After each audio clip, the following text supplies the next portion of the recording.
সম্মানিত সহকর্মী ভাই ও বোনেরা, আসসালামু আলাইকুম রহমতুল্লাহ। বক্তৃতার অবকাশ নেই।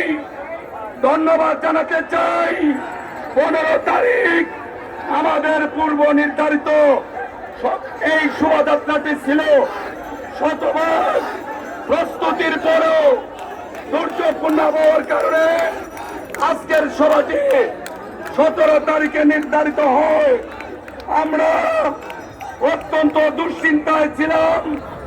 শত শত গাড়ি, শত শত যানবাহন যারা আগের থেকে এই সভায় আসার জন্য ব্যবস্থা করেছিলেন, তারা কিভাবে আসবেন?